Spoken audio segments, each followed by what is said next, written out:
तो सिमिलरली जैसे हमने प्री कंट्रैक्ट अवार्ड की स्टेज को देखा है, तो पोस्ट कंट्रैक्ट अवार्ड स्टेज में भी इसी तरह से प्रॉब्लम आएंगे कि अगर हम लॉजिस्टिक को, कॉन्ट्रैक्ट परफॉर्मेंस को, सप्लायर रिलेशनशिप मैनेजमेंट को और एसेट मैनेजमेंट को प्रॉपरली लुक आफ्टर नहीं करते, इनके ऊपर प्रॉपर वर्किंग नहीं करते, तो बहुत सारे प्रॉब्लम खड़े हो जाएंगे। तो उन प्रॉब्लम से बचने के लिए फिर हमें इन चीज़ों को समझने की ज़रूरत है, इन चीज़ों को अंडरस्टैंडिंग की, इनके ऊपर प्रॉपर वर्किंग करने की और इनको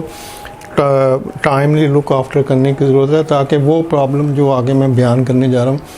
तो वो प्रॉब्लम ना खड़े हों, तो हम एक स्मूथ ट्रांजैक्शन कर लें, गुड वैल्यू, जो बेस्ट वैल्यू ऑफ मनी है उसके ऊपर जाएं, हम कुछ एडेड वैल्यू दें प्रोक्योरमेंट में और कुछ कॉस्ट सेविंग की तरफ जाएं।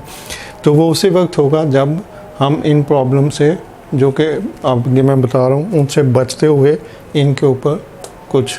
तवज्जो दें और प्रॉपर वर्किंग करें। सॉरी। तो post contract award, if the post contract award stage is not managed correctly, this too can have serious implications for the buying organization. Warehouse issues, number 1 तो है वेयर हाउस इशू। यहाँ पे जो logistic का portion है, जब हम contract दे देंगे, पीओ दे देंगे अपने सॉरी,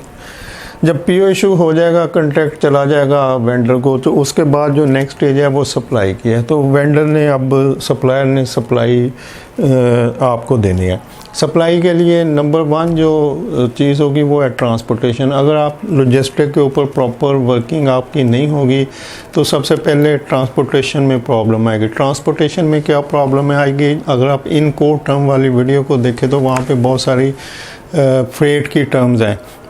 अगर आपने प्रॉपर फ्रेट मैनेज नहीं किया होगा, आपने प्रॉपर फ्रेट के ऊपर वर्किंग नहीं की होगी, तो आपकी कॉस्ट बढ़ जाएगी। आप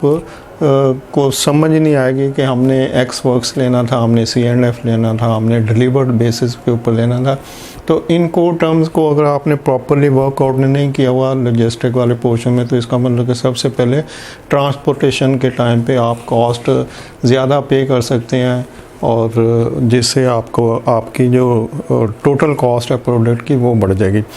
नेक्स्ट, आप ट्रांसपोर्टेशन के ऊपर आपको जो प्रॉब्लम आ सकती है वो आपकी जो ड्यूरेशन टाइम है, जो आपका टाइम है डिलीवरी का, उसमें प्रॉब्लम आ सकती है कि अगर आप उसको प्रॉपरली लुक आफ्टर नहीं करते तो वो डिले के साथ हो सकती है। जो गाड़ी आज सुबह पहुँचनी थी वो शाम को पहुँची, या शाम को आपका स्टाफ अवेलेबल नहीं है तो वो नेक्स्ट डे तक खड़ी रहेगी। नेक्स्ट डे मॉर्निंग में लोडिंग अनलोडिंग के लिए जो भी स्टाफ स्टोर में होता है वो आएगा तो वो उसको अनलोड करवाएगा। तो इस तरह की प्रॉब्लम हो सकती है। क्वांटिटी का लेस एंड एक्सेस का प्रॉब्लम हो सकता है। अगर आप पीओ इशू करके भूल जाते हैं और सप्लायर को फॉलो नहीं करते या उसकी जो नेक्स्ट सप्लाई आनी है उसको मॉनिटर नहीं कर रहे होते, तो वो आपको क्वांटिटी जो आपकी डिज़ायर्ड रिक्वायर्ड क्वांटिटी है कि जी नेक्स्ट क्वांटिटी इतनी होनी चाहिए, वो लेस हो सकती है, शॉर्ट हो सकती है या एक्सेस भी हो सकती है। सम टाइम सप्लायर के पास कम स्टॉक होगा तो वो उतना ही भिजवा देगा, चलो इनका जितना काम निकलता है वो तो निकले, बाकी मैं पीछे एक और गाड़ी भिजवाऊँगा। या सम टाइम वो आपको एक्सेस स्टॉक करवा देता है कि इतना तो इनका ऑर्डर था लेकिन मेरे पास चूँकि स्टोरेज की प्रॉब्लम है और प्रोडक्शन ज़्यादा हो चुकी है तो चलो सारी की सारी भिजवा देते हैं, खुद ही आगे कहीं नेक्स्ट में यूज़ कर लेंगे। तो अगर आपको लेस स्टॉक मिलता है तो तब भी आपकी प्रॉब्लम है कि आपकी प्रोडक्शन स्टॉप हो सकती है। अगर आपको एक्सेस स्टॉक मिलता है तो भी प्रॉब्लम है क्योंकि आपकी वेयर हाउस कैपेसिटी भी फिक्स हो सकती है। तो एक्सेस स्टॉक को आप प्रॉपरली स्टोर नहीं कर सकते। ये इस तरह की प्रॉब्लम उस वक्त बहुत सीरियस हो जाती है जब आपकी कोई, जैसे हम मैं बेवरेज में था तो वहाँ पे ग्लूकोज आता था, ग्लूकोज के लिए लिक्विड ग्लूकोज होता था, उसके लिए फ़िक्स टैंकर होता है। तो कंपनी का एक फ़िक्स कैपेसिटी का टैंकर था, तो ऐसे ही उन्होंने जो क्वांटिटी भिजवानी थी, जो गाड़ी थी टैंकर वाली जिसमें वो ग्लूकोज आता था, तो वो उस साइज़ से बड़ी उनको मिल गई कि जी बड़े साइज़ की गाड़ी है। तो उन्होंने कहा कि चलो इनकी अगली कंसाइनमेंट भी 2 ऑर्डर आए हुए हैं, तो एक अभी भिजवाना है, एक फिर भिजवाना है, तो ये बड़े साइज़ की गाड़ी है, इसी में सारी क्वांटिटी सप्लाई कर देते हैं। जब वो टैंकर वहाँ पे आया फैक्ट्री में, तो अब जो उसने अपनी जो व्हीकल वाला टैंकर था उसको खाली करके जो कंपनी में टैंकर लगा हुआ था उसके अंदर उसको फिल करना था, तो उसकी कैपेसिटी कम थी और जो टैंकर आया था गाड़ी में उसकी कैपेसिटी ज़्यादा थी। तो उस सूरत में तो पॉसिबल ही नहीं है कि आप उस क्वांटिटी को रिसीव करके तो उसमें उतार सकें, क्योंकि वो उस टैंकर की कैपेसिटी नहीं थी। तो वेयर हाउस से मराद ये भी नहीं है कि जी आपका जो बिल्डिंग है वेयर हाउस, आप उसी को वेयर हाउस ट्रीट करें। बिल्डिंग में आपकी ऑप्शन हो सकती है कि अच्छा चलो कुछ क्वांटिटी इधर एडजस्ट कर लें, कुछ उस रूम में रख लें, या कि कोई और रूम खुलवा लें ऐसा जो कि स्पेयर है, तो वहाँ पे कुछ स्टॉक को मैनेज कर लें। लेकिन उस सूरत में जब आपकी जो, जैसे मैंने बताया कि जो ग्लूकोज का टैंकर था जो कि कंपनी में इंस्टॉल था टैंकर, तो उसकी कैपेसिटी फिक्स है और जो टैंकर वहाँ से ले के आया वो ज़्यादा का था। तो उस सूरत में तो पॉसिबल नहीं कि आप उस टैंकर को अनलोड कर सकें या उसकी फुल क्वांटिटी को रिसीव कर सकें। तो अब ये जो प्रॉब्लम, इस तरह की जब प्रॉब्लम होगी तो इसका मतलब कि प्रोक्योरमेंट वालों ने प्रॉपर लॉजिस्टिक साइड के ऊपर काम नहीं किया और यहाँ पे ये प्रॉब्लम हैपन हो गई। तो इसीलिए हम जब पोस्ट कॉन्ट्रैक्ट, जब हम पीओ इशू करने का ये मतलब नहीं कि जी हमारी ज़िम्मेदारी ख़त्म हो गई, हमने पीछे बहुत अच्छी वर्किंग कर ली, हमने नीड्स को असेस कर लिया, हमने मार्केट स्टडी कर ली बहुत अच्छी,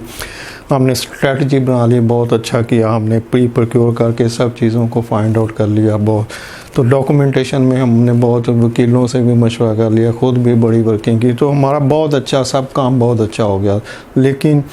उसके बाद आपने पीओ इशू किया और सो गया कि चलो जी सब पीछे ठीक है, तो अब अगली कोई ट्रांजैक्शन को पकड़ते हैं, उसको देखते हैं। और आगे का आपने ये जो 4 स्टेप हैं, लॉजिस्टिक, कॉन्ट्रैक्ट परफॉर्मेंस, एसआरएम और एसेट मैनेजमेंट, इनको अगर आपने छोड़ दिया तो फिर नंबर 1 तो आपको लॉजिस्टिक में ही प्रॉब्लम खड़ी हो जाएगी। अगर आप इसको मॉनिटर नहीं कर रहे होंगे, अगर आप अपनी सप्लाईज़ को मॉनिटर नहीं कर रहे होंगे, तो सबसे पहले यहीं पे प्रॉब्लम खड़ी हो जाएगी। तो इसके बाद है lack of awareness of supplier performance issue. Supplier की जब कॉन्ट्रैक्ट परफॉर्मेंस करते हैं हम कि जो पीओ हमने इशू किया, जो उसकी टर्म्स एंड कंडीशन थी, जो हमने केपीआई उसमें डिसाइड किए थे, क्या वो यहाँ पे वो इसने फुलफिल किए, यानी कि जो लॉजिस्टिक में जो कुछ भी हुआ है, अब हम इस लॉजिस्टिक वाले पोर्शन में जो कुछ हो चुका है गुड बैड, उसको यहाँ पे परफॉर्म कर रहे हैं कि एज़ पर पीओ और एज़ पर एक्चुअल जो सप्लाई हुई है उसके अंदर क्या क्या डिफरेंस है, क्या प्रॉब्लम है, क्या गुड थिंग्स हैपन हुई है और क्या बैड थिंग्स हैपन हुई है। तो जो भी अच्छा बुरा हुआ है वो यहाँ पे अब हम उसकी परफॉर्मेंस कर रहे हैं, कॉन्ट्रैक्ट या पीओ की परफॉर्मेंस कर रहे हैं। तो अगर यहाँ पे हमने पीओ के अंदर दिया था कि जी मंथली हमें आफ्टर 1 वीक इतनी 4 सप्लाई चाहिए, तो क्या वो प्रॉपरली 4 सप्लाई हुई हैं और उसी टाइम पे हुई हैं, उसी वेयर हाउस में हुई हैं, क्वांटिटी एक्यूरेट थी, क्वालिटी एक्यूरेट थी। तो इस तरह की सारी जो परफॉर्मेंस है वो यहाँ पे हम देख रहे होते हैं। अगर हम इन चीज़ों को नहीं देखेंगे तो फिर जो सप्लायर के साथ कुछ भी जो प्रॉब्लम खड़ी हो सकती है फ्यूचर की ट्रांजैक्शन में, वो हमें लॉस देगी।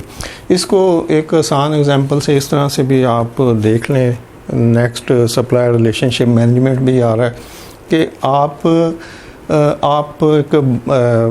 कस्टमर हैं किसी हाइपर माल के, हाइपर माल में आप जाते हैं और वहाँ से चीज़ उठाते हैं और आपको पता चलता है कि ये जो चीज़ है ये तो इसमें कुछ प्रॉब्लम है, इसमें कोई फूड सेफ्टी की प्रॉब्लम है या इसमें कुछ हलाल हराम का कंसेप्ट क्लियर नहीं हो रहा मुझे। तो क्या फिर आप उस प्रोडक्ट को उठाएंगे शेल्फ से? तो बिल्कुल नहीं उठाएंगे, आप उस प्रोडक्ट को वहीं फेंक देंगे, बल्कि क्लेम करेंगे उस हाइपर माल से कि भाई ये आप किस तरह की चीज़ें रख रहे हैं, इसकी तो क्वालिटी में प्रॉब्लम है, इसमें फूड सेफ्टी का फ़लाँ नुक्स है या इसमें हलाल हराम का मुझे ये नज़र आ रहा है, तो इसको ज़रा क्लैरिफाई करें ना, ये तो आपने बिल्कुल ही फजूल चीज़ रखी हुई है। तो अब वो जो आपकी उससे वहाँ पे कन्फ्लिक्ट खड़ा हो गया मॉल वालों से, तो इसी तरह से कुछ और लोग आएंगे, वो भी उस प्रोडक्ट को देखेंगे, वो भी आएंगे। तो जब लोग एहतजाज करते हैं, लोग देखते हैं कि यार ये क्या हो रहा है, हम पैसे दे रहे हैं आपको और आप क्या सर्विसेज और गुड्स क्या दे रहे हैं, सर्विसेज क्या दे रहे हैं, तो इसका मतलब कि वो जो सप्लाई वहाँ पे डिफेक्टिव सप्लाई पड़ी थी, जिसमें कुछ हराम का अंसर नज़र आ रहा था, जिसमें फूड सेफ्टी का प्रॉब्लम नज़र आ रहा था, और कस्टमर ने उस चीज़ को उठाया भी नहीं, परचेज़ भी नहीं किया, और उल्टा उसने कुछ लिटिगेशन में चला गया, केस कर दिया या वहाँ पे हंगामा खड़ा कर दिया कि जी आप लोगों को कुछ हराम खिला रहे हैं, ये तो वो चीज़ ही नहीं है जो हमारी रिक्वायरमेंट है, जिसके लिए हम आपके माल के ऊपर आए हैं। तो जब इस तरह का प्रॉब्लम खड़ा हो जाएगा तो इसका मतलब कि यहाँ पे जो उस हाइपर माल में जो प्रोक्योरमेंट डिपार्टमेंट है उसने सप्लायर की परफॉर्मेंस है उसको वैल्यूएट नहीं किया। उसने कंट्रैक्ट जो पीओ इशू किया था उस प्रोडक्ट के लिए अपने सप्लायर को, उसने सप्लाई तो ले ली, टाइमली ले ली, शेल्फ पे भी लगा दी, लेकिन उसने उस सप्लाई की परफॉर्मेंस को मॉनिटर नहीं किया कि क्या जो सप्लायर ने चीज़ भिजवाई है उसमें कुछ इस तरह का कन्फ्लिक्ट है, कोई हलाल हराम का कोई कंसेप्ट इन्वॉल्व हो रहा है या कोई फूड सेफ्टी का इशू इन्वॉल्व हो रहा है या कुछ भी ऐसा जो कि उसने चेक नहीं किया, उसने उस परफॉर्मेंस को चेक नहीं किया जो कि डिलीवरी के बाद सप्लायर ने दी और वहाँ पे कस्टमर ने उसको रिजेक्ट कर दिया। तो जब आप कंट्रैक्ट की परफॉर्मेंस को प्रॉपरली हैंडल नहीं करेंगे तो भी बहुत सारे प्रॉब्लम खड़े हो सकते हैं। तो इसलिए पीओ इशू करने के बाद आपको लॉजिस्टिक को भी लुक आफ्टर करने का पड़ेगा, आपको सप्लायर की परफॉर्मेंस को भी लुक आफ्टर करना पड़ेगा, प्रोडक्ट को भी देखना पड़ेगा। और नेक्स्ट है supplier relationship management. Supplier relationship management तो मोस्ट इम्पोर्टेंट है, क्योंकि अगर यहाँ पे सारा कुछ ठीक कर लिया आपने, जो प्री कंट्रैक्ट अवार्ड स्टेज है उसमें भी बहुत अच्छी वर्किंग की, आपने लॉजिस्टिक पे भी पूरी अटेंशन दी, आपने कंट्रैक्ट परफॉर्मेंस भी बेहतरीन कर ली, तो अब रिलेशनशिप जो है यहाँ पे अगर कुछ प्रॉब्लम आ जाती है, जैसे कि रिलेशनशिप के लिए कहा जाता है कि जहाँ कभी आपको कोई झुकना पड़ता है, कभी आपको मानना पड़ता है, कभी अपनी बात मनवानी पड़ती है, तो रिलेशनशिप इसी से तरह से चलता है, कुछ खट्टा कुछ मीठा, कुछ कभी मान लिया, कभी कंप्रोमाइज़ कर लिया, कभी ऑर्डर कर दिया। तो ये जो सप्लायर रिलेशनशिप मैनेजमेंट है ये विन विन पोजीशन है। अगर आपका सप्लायर आपको ना वो आपको छोड़ सकता है ना आप उसको छोड़ सकते हैं, क्योंकि आपका बिज़नेस उसकी सप्लाई से चल रहा है। मतलब आप जो भी बिज़नेस चला रहे हैं, आपको सप्लाईज आ रही है तो आपका बिज़नेस चल रहा है। तो आपके लिए तो मोस्ट क्रिटिकल है कि आपको इससे हर हाल में सप्लाई मिलती रहेंगी तो आपका बिज़नेस चलेगा। और इसके लिए भी मोस्ट इम्पोर्टेंट यही बात है कि आप इसे परचेज़ करते रहें, इसकी चीज़ें सेल होंगी तो इसका भी बिज़नेस चलेगा। तो ये दोनों के लिए विन विन पोजीशन है। तो दोनों को एक दूसरे के लिए कुछ बेहतर रिलेशन रखने चाहिए। और ये जो रिलेशन है ये सारे डिपेंड करते हैं, फिर वही एग्जांपल दूंगा मॉल वाली, कि जब भी कुछ प्रॉब्लम आएंगी सप्लाईज़ में, जब कस्टमर उस चीज़ को नहीं उठाएगा किसी भी रीज़न से, तो यहाँ पर जो प्रोक्योरमेंट डिपार्टमेंट होगा वो जब सप्लायर से कंप्लेंट करेगा कि भाई ये आपकी चीज़ें यहाँ शेल्फ में पड़ी थी और इतनी कंप्लेंट आई हैं तो मैं इसका क्या करूँ, तो ये इस सप्लायर से रिलेशनशिप के ऊपर इम्पेक्ट आएगा। तो सप्लायर से रिलेशनशिप पे इम्पेक्ट आएगा तो उसके लिए फिर आपको जो प्रॉब्लम है वो खड़ी हो जाएगी, जिसको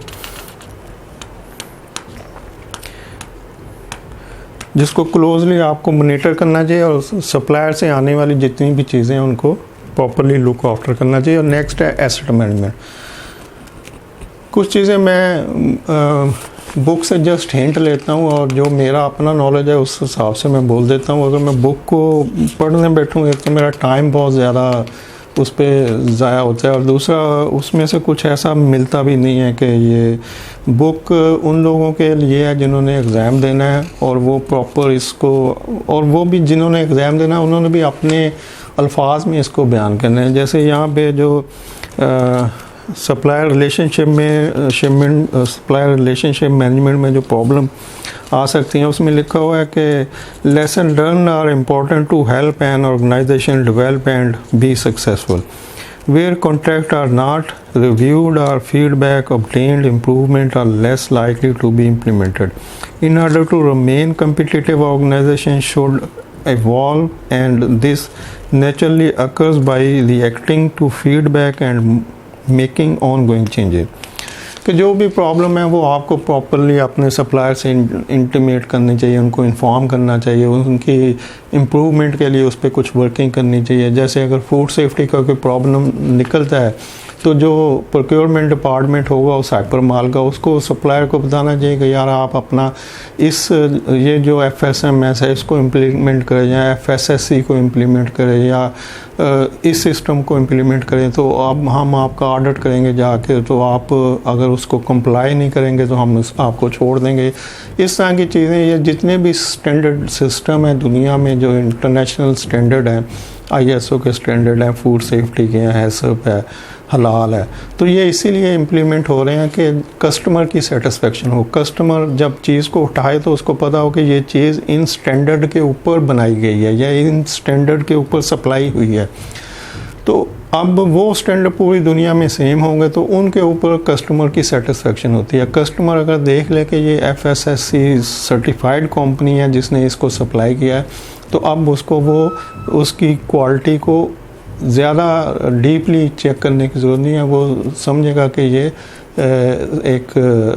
स्टैंडर्ड के ऊपर प्रोडक्ट बनी या सप्लाई हुई है,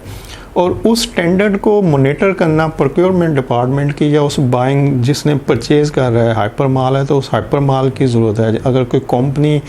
फर्दर मैन्युफैक्चर कर रही है कहीं से चीज़ें रॉ मटेरियल लेकर, तो उसकी जिम्मेदारी है कि वो अपने सप्लायर को चेक करे कि भाई ये जो फूड सेफ्टी का सिस्टम आपने इम्प्लीमेंट किया है, सब किया हुआ है या हलाल किया हुआ है, तो आप जो लास्ट ऑर्डर है उसकी मुझे रिपोर्ट दिखाएं, सर्टिफिकेट दिखाएं, या मैं थर्ड पार्टी से आपकी इंस्पेक्शन करवाऊंगा ताकि मुझे इंश्योर हो कि जो भी चीज़ें